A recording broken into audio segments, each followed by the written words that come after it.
আসসালামু আলাইকুম ওয়া রাহমাতুল্লাহ। সবাই কেমন আছেন? সবাই নিশ্চয়ই ভালো আছেন। আজকের ভিডিওতে আসার কারণ, আপনারা অনেকে জিজ্ঞেস করছেন যে ভাইয়া আপনি সেদিন আমার গত ভিডিওতে বলা ছিল কিরগিজস্তানের ই ভিসা এবং 10 মাসের যে ওয়ার্ক পারমিট ভিসা, এটা এই দেশের সরকার ঘোষণা দিয়েছিল আহ, গত সোমবারের দিনে ভিসাটা খোলার কথা ছিল। কোনো কারণবশত তারা ভিসাটা খোলে নাই। সেম বাংলাদেশ এবং পাকিস্তানের জন্য ভিসা বন্ধ আছে। এইটা আবার হয়তোবা তারা কিছুদিন সময় নেবে, তবে ভিসা অবশ্যই তারা দেবে। এদেশের সরকার অলরেডি ঘোষণা দিয়েছে। হয়তোবা কোনো কারণবশত এটা স্থগিত রয়েছে। আর একটা কথা হলো কি যে আপনারা তো জানেন এ দেশের বিজনেস ভিসা, বিশেষ করে স্টিকার ভিসা স্টিকার ভিসা কিন্তু চালু রয়েছে। আর এটা আপনি স্টিকার ভিসা চালু হওয়া মানে এই ভিসাটা অবশ্যই হয়তোবা টুডে টুমোরো চালু করতেই হবে, এটা নিয়ম আর কি। তো এটা নিয়ে আপনারা কোনো টেনশন করেন না, ইনশাল্লাহ হয়তোবা 1 সপ্তাহ 5 দিন 1 সপ্তাহের মধ্যে আবারও এটা পুরোপুরি খোলা দেওয়া হবে আর কি ভিসাটা। এটা নিয়ে টেনশনের কোনো কারণ নেই। তো বেশ কিছু ভাই আমাকে কমেন্ট করেছিল যে ভাই কিরগিজস্তানে কি যাওয়া যাবে কিনা। দেখুন, কিরগিজস্তানে আসাটা হলো, আমি বলবো না, নিষেধ করব না, যদিও আমি এই দেশে এসে যতটা বিপদে রয়েছি সবার সাথে তো সব রকম হয় না। দেখেন, আপনারা আসুন, কিন্তু যে এজেন্সির মাধ্যমে আপনারা আসবেন, ভালো একটা এজেন্সি ধরে আসুন এবং তাদের সঙ্গে চুক্তিনামায় স্ট্যাম্পে স্বাক্ষর করি। শর্ত হলো যে এ দেশে আসার সঙ্গে সঙ্গে 10 মাসের যে ওয়ার্ক পারমিট ভিসা এটা করে দিতে হবে এবং আপনাদের যে কাজ, যে কোম্পানির কথা বলবে সেই কোম্পানির নাম এবং ঠিকানা, কোথায় এই কোম্পানিটা আছে, এগুলো খোঁজ খবর নিয়ে অবশ্যই আপনারা আসবেন। কারণ হলো কি যে আমাদেরকে যেমন বলা হয়েছিল আমাকে ফুড প্যাকেজিংয়ে কাজ দেওয়া হবে। তো এসে তো আমি প্রায় এখানে 2 মাস প্লাস হয়ে গেল, প্রায় 3 মাসের মতো। আমাকে কোনো কাজই দিতে পারেনি। আমাকে দিয়েছিল কাজ ইট ভাটা। এই দেশে ইট ভাটা কাজ দিয়েছিল, মাটি কেটে, মানে বাংলাদেশের চেয়েও কঠিন কাজ যেটাকে বলে। ভাই, আমি এই কাজটা তো কখনো করিনি।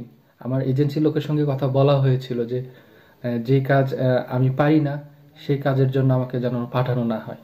তারা আমাকে সবসময় বলেছিল, লাস্ট টাইম যখন আসি সেদিনও আমাকে বলেছিল যে আমাকে ফুড প্যাকেজিংয়ের কাজ দেওয়া হবে। আসলাম, আসার পরে আমাদেরকে তো যেদিন ভিসার মেয়াদ শেষ হয়ে যায়, ঈদের দিন, রোজার ঈদ, সেই ঈদের দিনে আমরা ইন করি এই দেশে, সেদিনই আমাদের ভিসার মেয়াদ শেষ হয়ে যায়।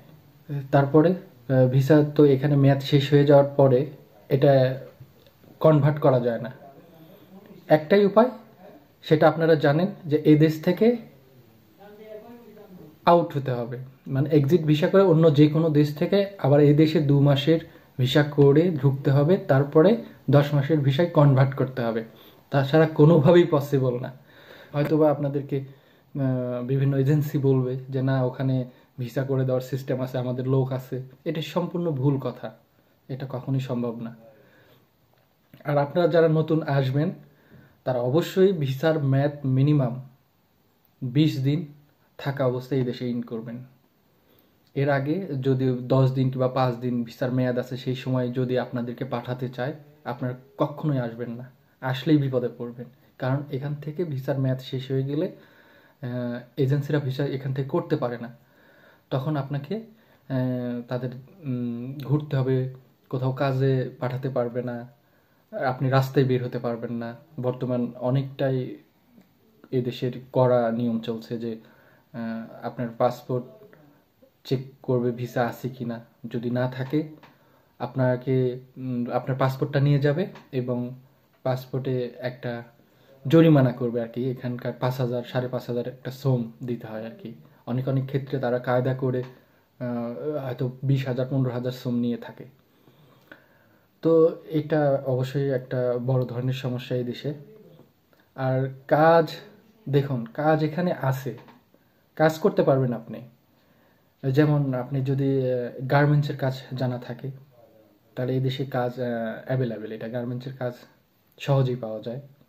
দ্বিতীয়টা কনস্ট্রাকশন, আপনার যদি কনস্ট্রাকশনের কাজ করেন এই কাজগুলো অ্যাভেলেবেল আছে।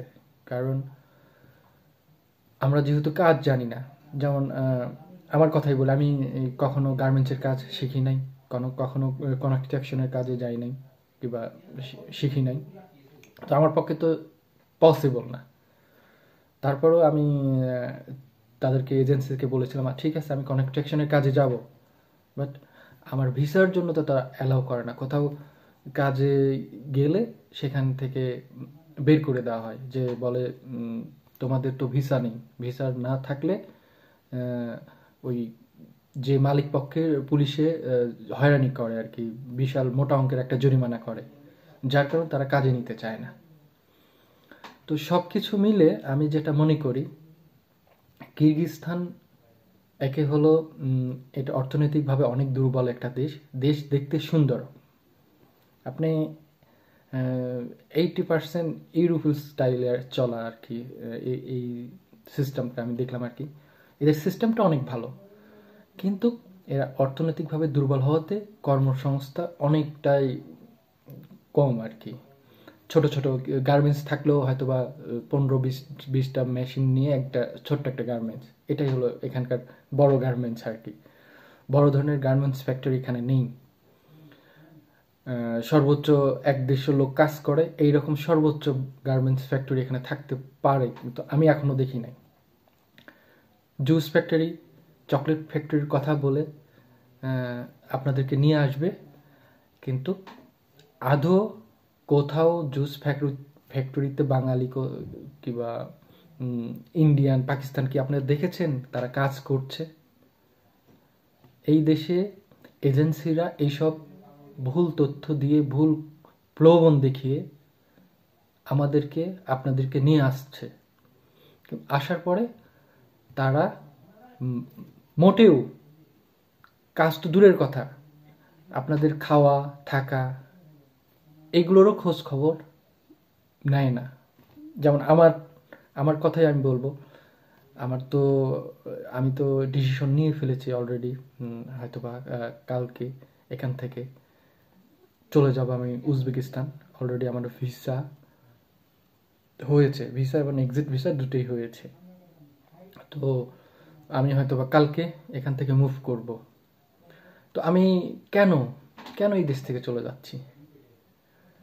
কারণ এই দেশে আমি কাজ পাইনি এবং আমাকে কাজ দেওয়া হয় নাই। আমার সঙ্গে যে কমিটমেন্ট করা ছিল সেটা তারা করে নাই। আমার এজেন্সি আমাকে 10 মাসের ভিসা করে দেওয়ার কথা ছিল। টুডে টুমোরো এইসব বলে বলে সময়টা নষ্ট হয়ে গেল। বরঞ্চ আমি বাড়ি থেকে টাকা নিয়ে এসে সেই টাকা এক্সিট ভিসা করে উজবেকিস্তান যাচ্ছি। উজবেকিস্তান যাওয়ার উদ্দেশ্য, ওখান থেকে যদি পসিবল হয় রাশিয়াতে ঢোকার, তাহলে আমি ট্রাই করব।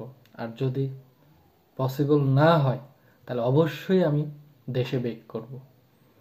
কারণ এ দেশে আপনি যদি এক জায়গায় থাকতে যান, একটা ধরেন এখানে বাঙালিরা বিজনেস শুরু করে দিয়েছে, সবাই এখন দালাল। এখানে আপনি এক্সিট ভিসা করবেন, যে কোনো ভিসার কাজ, যে কোনো কাজ দালালরাই করে দেয়। বাংলাদেশিরা দালাল হয়েছে, পাকিস্তানিরা তো সর্বপ্রথম, এবং দ্বিতীয়তে বাংলাদেশিরা এটা করছে আর কি। আপনি এক জায়গায় থাকতে যাবেন, তারা থাকা এবং খাবার দেবে, 2 বার খাবার দেবে, আর আপনি থাকবেন, প্রতিদিন 500 টাকা করে দিতে হবে। এই দেশে 500 শ্রম দিতে হবে, আপনাকে পে করতে হবে। আপনার ইনকাম থাক আর না থাক, আপনি বাড়ি থেকে টাকা নিয়ে এসে সেটা পেমেন্ট করতে হবে। আর আপনার যে এই দেশে আসার জন্য কেউ 6 লক্ষ, কেউ 5 লক্ষ, 5.5 লক্ষ টাকা দিয়ে আসতেছেন। ভাই, এই দেশে এত টাকা দিয়ে আসার কোনোই মানে হয় না। এত টাকা এই দেশে আসতে খরচ হয় না। আপনার সর্বোচ্চ এখানে খরচ হবে 2 থেকে 2.5 লক্ষ টাকা নিগেলভাবে। তো আপনাদের কাছ থেকে সেই জায়গায় হয়তো 3 লক্ষ টাকা নিতে পারে তাদের লাভ, যেহেতু তারা আপনার হয়ে কাজগুলো করবে।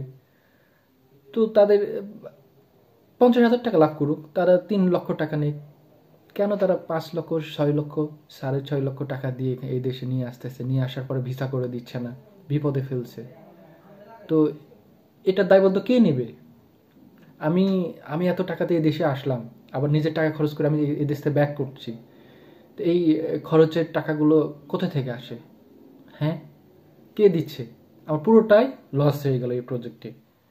তো আমার কথা ভাই, আপনারা আসুন, জেনে বুঝে ভেবে চিন্তা এই দেশে আসুন, কাজ করুন, কাজ শিখে আসুন। আপনি যদি কনস্ট্রাকশনের কাজ জানেন, তাহলে এই দেশে আপনি প্রতিদিন 1200-1300 টাকা ইনকাম করতে পারবেন এই দেশে।